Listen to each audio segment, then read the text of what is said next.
Hi students, welcome back. So in our previous lecture, we have discussed about importance of chemistry, states of matter and classification of matter. Today we are going to discuss about properties of matter and their measurement. Matter की properties क्या क्या होती हैं और उनकी measurement कैसे करते हैं. So properties of किसी भी substance की properties basically two types की होती हैं. One is physical property and second is chemical properties. What are physical properties? Those properties which can be measured without changing identity or composition of the matter. वो properties किसी भी substance की जिनको आप उस substance की composition और उसकी identity change किए बिना measure कर सकते हैं, उनको क्या बोलते हैं? Physical properties. Example: color, order and density. Density क्या होती है? मास बाय वॉल्यूम. अगर हमें किसी सब्सटेंस का मास पता है, उसकी वॉल्यूम पता है, तो उसकी डेंसिटी फाइंड कर सकते हैं, मेजर कर सकते हैं without changing their composition. Next is chemical properties. What are chemical properties? The measurement of these properties required chemical change.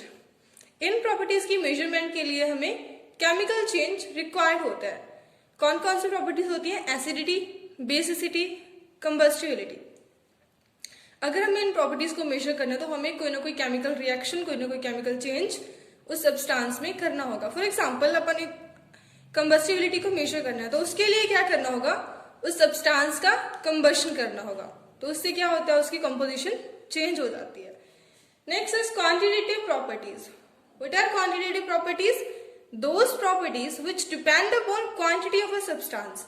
वो प्रॉपर्टीज जो सब्सटेंस की क्वांटिटी पे डिपेंड करती है कि अगर वो सब्सटेंस की क्वांटिटी को चेंज कर दें तो वो प्रॉपर्टीज चेंज हो जाती हैं. For example length, mass, volume. So next is measurement. We have two system for measurement. One is English system and other is metric system. Metric system was originated from France in late 18th century. Late 18th century में ये originate हुआ था France से. Metric system is more convenient than any other system. So, जो आप use करते हैं अपनी लाइफ में मेजरमेंट के लिए वो मेट्रिक सिस्टम यूज करते हैं. लेकिन ये दोनों ही सिस्टम ऐसे हैं जो वर्ल्ड वाइड यूज किए जाते हैं मेजरमेंट के लिए.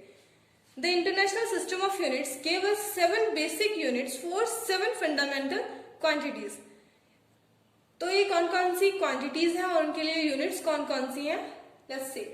First is length. Length, symbol of length is L and SI unit of length is meter. Next is mass, denoted by symbol M. SI unit of mass is kilogram. Time, denoted by small t and SI unit for time is second. Current, denoted by symbol I and SI unit for current is ampere. Next is temperature, denoted by the symbol capital T. SI unit for temperature is Kelvin. Amount of substance, denoted by the symbol N, and SI unit for the amount of substance is mole. यह सबसे smallest unit होती है किसी भी substance की amount को measure करने के लिए. Luminous intensity, denoted by the symbol IV, have SI unit CD, which is candela. So these are the basic units for 7 fundamental quantities. So, derived units. Units of other physical quantities such as speed, volume, density can be derived from fundamental quantities. Speed की भी units होती हैं, density की भी units होती हैं, volume की भी होती हैं, लेकिन हमारे पास तो अपने पढ़ी है सिर्फ fundamental 7 units and 7 quantities. तो बाकी जो यूनिट्स होती हैं वो अपन कैसे फाइंड करते हैं? उन्हीं फंडामेंटल क्वांटिटीज से अपन स्पीड की, डेंसिटी की और वॉल्यूम की यूनिट्स को डिराइव करते हैं. कैसे करते हैं? Let's see. स्पीड क्या होती है? Distance covered per unit time. Distance in metre and time की ऐसे यूनिट्स क्या होते हैं? सेकेंड्स. तो स्पीड के यूनिट्स क्या हो गए? मीटर पर second. Density, mass by volume. Mass के ऐसा यूनिट्स केजी, वॉल्यूम के मीटर क्यूब. तो डेंसिटी के यूनिट्स क्या हो गए? किलोग्राम पर metre cube. Volume represented by length cube. Length कैसा यूनिट्स मीटर, तो metre cube equals to volumes. Next is some prefixes used in SI system. कुछ प्रीफिक्सेस होते हैं जो एसआई सिस्टम में यूज किए जाते हैं।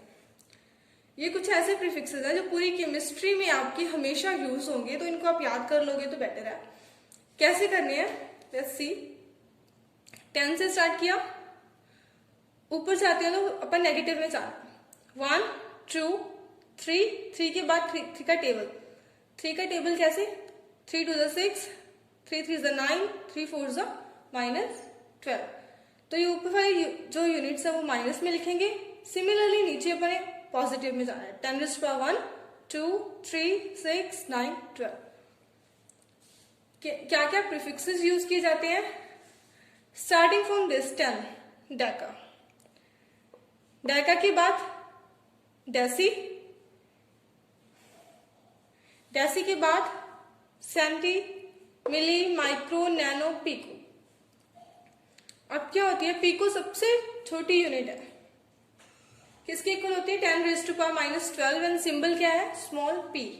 उसके बाद नैनो 10⁻⁻9, सिंबल क्या है, small n.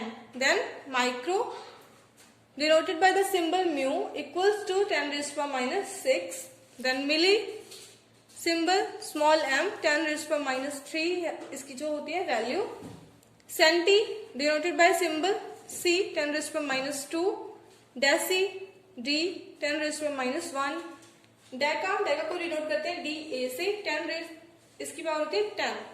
Then hecto H से 10⁻²। किलो को के से 10⁻³ के इक्वल होती है। देन मेगा कैपिटल एम से डिनोट की जाती है, equals to 10⁻6। Giga denoted by capital G equals to 10⁻9। And then tera तो सब जो बड़ी होती है इनमें सबसे, वो होती है 10⁻12।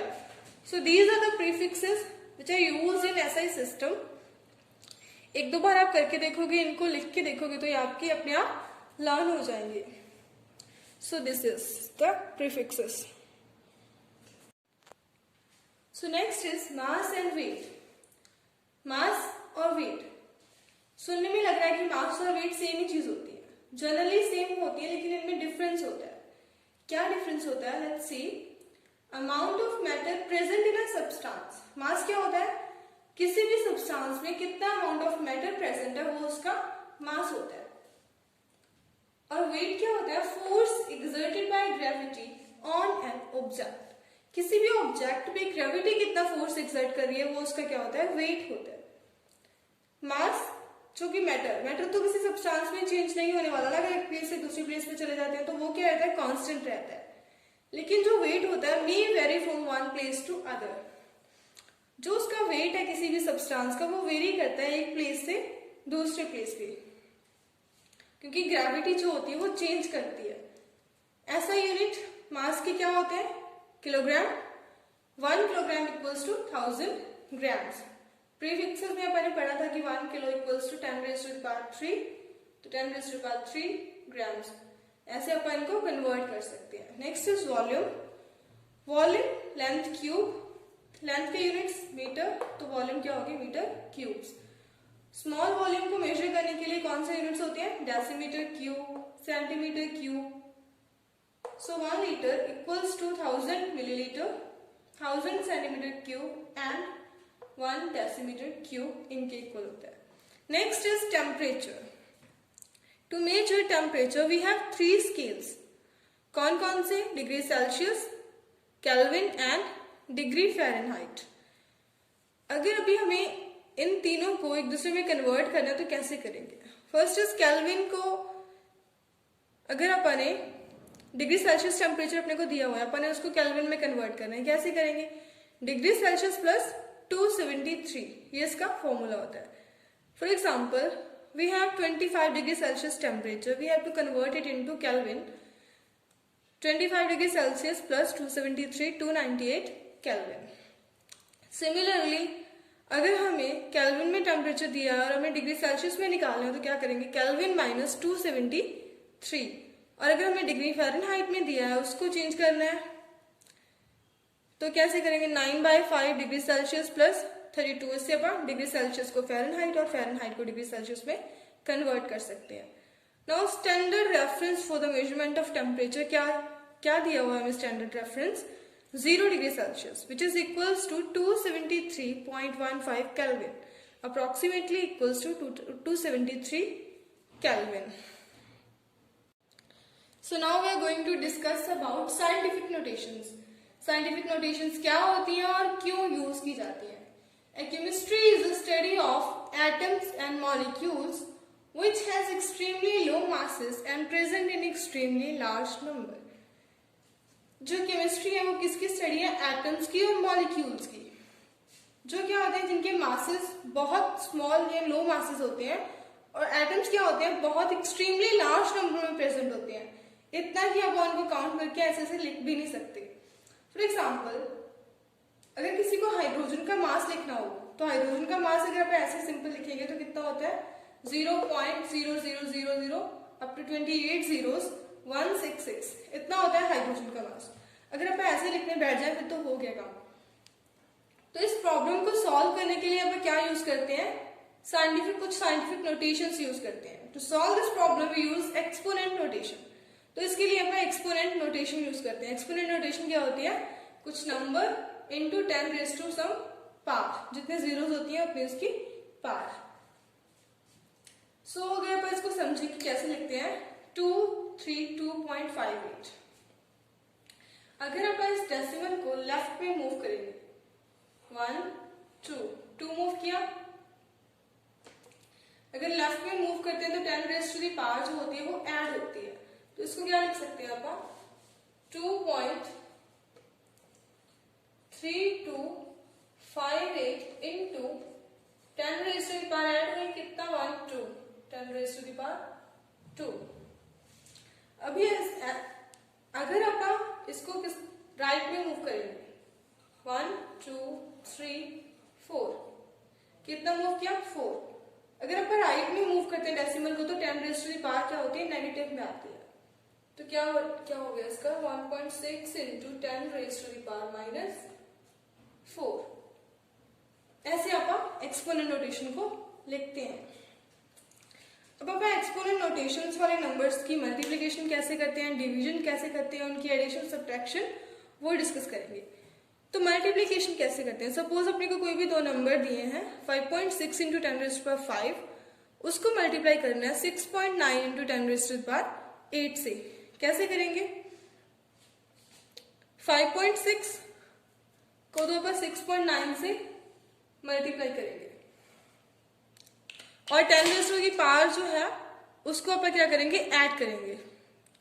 10 raise to power 5 plus 10 raise to की पावर ऐड, इन दोनों को मल्टीप्लाई करने से आया 38.64 into 10 raise to the power 13। अपन ने पढ़ा है अभी अगर डेसिमल को लेफ्ट में मूव करते हैं तो पावर ऐड होती है, तो 10 रेज़ टू पावर 13 से क्या हो गया 10 रेज़ टू पावर 14 हो गया। नेक्स्ट अगर डिवीजन करनी है अपने को ऐसे ही नंबर्स की, कैसे करेंगे? इनको तो डिवाइड ही करना है सिंपली, और जो पावर होती है उनको अपन ऐड करते हैं। ऐड कैसे करेंगे? अभी इनको नीचे पॉजिटिव का 4 है, अगर उसको ऊपर लेके जाएंगे तो क्या हो जाएगा? नेगेटिव का 4 हो जाएगा और पावर्स क्या हो जाएंगी? आपस में ऐड हो जाएंगी। कितना आगे इनको डिवाइड करके 0.4909 इंटू 10 रेज़ टू पावर -7। अभी अपने पढ़ा अगर आप डेसिमल को राइट में मूव करेंगे तो पावर क्या होती है? नेगेटिव में ऐड होती है। मूव किया एक, कितना आ गया 10 raise to power -8। So in this way we can multiply and divide exponent notations. अभी अपन सीखते हैं एडिशन एंड सब्ट्रैक्शन की। जो एक्सपोनेंट नंबर्स होते हैं उनकी अपन एडिशन कैसे करते हैं। For this first the number are written in such a way that they have same exponent. Addition और सब्ट्रैक्शन के लिए क्या है कि अगर अपने को कोई दो एक्सपोनेंट नंबर दिए हुए हैं तो उनको इस वे में लिखो कि दोनों के जो एक्सपोनेंट है वो सेम होने चाहिए, तभी आप उनको ऐड कर सकते हैं। For example, add 6.65 into 10 raised to the power 4 and 8.95 into 10 raised to the power 3। इनमें क्या है? एक्सपोनेंट सेम नहीं है तो इनको सेम करना पड़ेगा। कैसे करेंगे? क्या करेंगे कि वहां पे 10 रेज़ टू द पावर 4 हो जाए, यानी कि पावर प्लस में ऐड हो जाए। तो डेसिमल को अगर अपन लेफ्ट में शिफ्ट करते हैं तो क्या होता है, वो पावर क्या होती है, पॉजिटिव में ऐड होती है। डेसिमल को शिफ्ट किया, एक पावर होगी 10 raised to the power 4, 0.895। अभी अपन इनको ऐड कर सकते हैं, कैसे करेंगे, इसको इससे ऐड करेंगे, 10 को कॉमन ले लेंगे, 10 raised to the power 4 को। So in this way we can add two exponent numbers. Similarly we can subtract two exponent number। बस ध्यान रखना कि उनकी जो एक्सपोनेंट की पावर है उसको आपको सेम करना है। Next is precision and accuracy. Precision और एक्यूरेसी क्या होता है, प्रिसीजन, पहले मैं प्रिसीजन की बात कर लेते हैं कि प्रिसीजन क्या होता है। Closeness of the various measurements. Suppose किसी ने कोई एक्सपेरिमेंट किया और उसकी उसने मेजरमेंट्स ली, तो वो जो उसने मेजरमेंट्स ली बारी बारी से एक्सपेरिमेंट करके, वो मेजरमेंट्स एक दूसरे के क्लोज आ रही है, तो वह क्या बोलेंगे कि वो क्या है, प्रिसाइज है, वो वैल्यूज क्या है, वो वैल्यूज प्रिसाइज है। Next is accuracy. एक्यूरेसी क्या है, agreement of a particular value to the true value. अगर किसी ने एक्सपेरिमेंट किया, उसकी कोई वैल्यू आई और ट्रू वैल्यू के बिल्कुल पास पास है, तो उसको क्या बोलेंगे कि वो वैल्यू क्या है, एक्यूरेट है, वो एक्यूरेसी होती है। अभी अपन इसको एग्जांपल से क्लियर करते हैं। So let's discuss the example of precision and accuracy. Suppose for an experiment true value is 2 gram। अभी कोई स्टूडेंट है A, उसने एक्सपेरिमेंट किया, कोई भी एक्सपेरिमेंट उसने 2 बार किया और उसकी वैल्यूज आती हैं 1.95 and 1.93। So these two values are close to each other but not close to the true value। ये दो वैल्यूज आपस में तो क्लोज है लेकिन ट्रू वैल्यू की क्लोज नहीं है, तो ये क्या होता है, प्रिसीजन। तो ये अपन क्या बोलेंगे इन वैल्यूज को कि ये वैल्यूज क्या है, प्रिसाइज है। नेक्स्ट इज कोई बी स्टूडेंट है, उसने एक्सपेरिमेंट किया, 2 बार उसने किया, उसकी क्या वैल्यूज आती है, एक वैल्यू आती है उसकी 1.94, एक आती है 2.05। तो ये वैल्यू ना तो आपस में क्लोज है, ना ही ये वैल्यू ट्रू वैल्यू की क्लोज जाती है, तो इनको क्या बोलेंगे, नाइदर प्रिसाइज नॉर एक्यूरेट। ना तो ये प्रिसाइज है वैल्यूज, ना ही एक्यूरेट है। उसके बाद कोई सी स्टूडेंट है, उसने एक्सपेरिमेंट किया और उसकी वैल्यूज आई 2.01 एंड 1.99। सो ये वैल्यूज क्या है, close to each other as well as close to true value. ये वैल्यूज आपस में भी क्लोज है और ट्रू वैल्यू की भी क्लोज है, तो भी क्या बोलेंगे कि ये क्या है, precise as well as accurate. ये वैल्यूज प्रिसाइज भी हैं और एक्यूरेट भी हैं। Next is significant figures. अभी सिग्निफिकेंट फिगर्स क्या होते हैं, the total number of digits in a number including the last digit whose value is uncertain is called the number of significant figures. किसी भी नंबर के total digit including the last value, जिसकी last digit जिसकी value क्या हो सकती है, uncertain हो सकती है, उनको क्या बोलते हैं, significant figures. Significant figures find out करने के लिए हमारे पास कुछ रूल्स होते हैं, अभी हम वो रूल्स डिस्कस करेंगे। Now we are discussing the rules for determining significant figures. Suppose आपको कोई नंबर दे दिया और आपसे पूछा गया कि इसमें कितने सिग्निफिकेंट फिगर्स होंगे, तो आप कैसे बताओगे, उसके लिए कुछ रूल्स होते हैं। Let's discuss them. Rule number 1, all non-zero digits as well as zeros between the non-zero digits are significant figures। कि सारी तो नॉन-जीरो डिजिट्स, और अगर उन नॉन-जीरो डिजिट्स के बीच में कोई जीरो आ रही है तो वो सिग्निफिकेंट फिगर्स इंक्लूड होंगी। फॉर एग्जाम्पल 5004, इसमें कितने सिग्निफिकेंट फिगर्स हैं, 1 2 3 4 significant figures. 2.05 1 2 3 3 significant figures and 576 तो सारी नॉन जीरो डिजिट्स हैं, तो नॉन जीरो डिजिट्स तो होती ही क्या है, सिग्निफिकेंट फिगर्स, तो 3 significant figures are there. Rule number 2, zeros to the left of first non-zero digit are not significant figures। This rule states that कि अगर कोई non-zero digit के लेफ्ट में जीरोस है, किसी भी नॉन-जीरो डिजिट के लेफ्ट साइड जितने भी जीरोस है वो सिग्निफिकेंट फिगर्स नहीं होंगी। फॉर एग्जांपल 0.03 कितने सिग्निफिकेंट फिगर्स होंगे according to the rule, 1। 0.0052 2 significant figures are there. ये वाली जीरोस जो लेफ्ट में प्रेजेंट होती हैं ये सिग्निफिकेंट फिगर्स नहीं होती। Rule number 3, if a number ends in zeros, अगर कोई नंबर जीरोस में एंड हो रहा है and these zeros are right to the decimal point, then these zeros are significant. अगर कोई नंबर जीरो पे एंड हो रहा है और ये जीरोस कहाँ प्रेजेंट है, डेसिमल के राइट में प्रेजेंट है, तो ये जीरोस क्या होंगी, सिग्निफिकेंट होंगी। फॉर एग्जाम्पल 5.0 कितने सिग्निफिकेंट फिगर्स होंगे, 1 2 2 significant figures. 4.50 1 2 3 significant figures are there.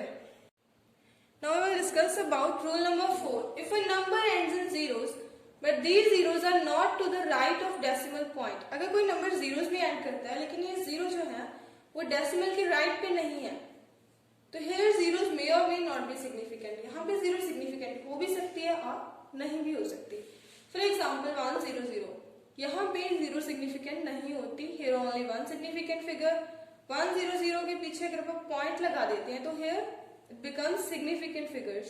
तो here 1 2 3 significant figures are there। 100.0, अभी ये जीरो तो सिग्निफिकेंट होती है, अपन ने पढ़ा है रूल नंबर 3 में। 1000 कितने हो गए, 1 2 3 4 significant figures are there। Next topic is unit conversions। Unit conversions are very much necessary in chemistry, especially when solving numerical problems। For example, a piece of metal is 3 inches long।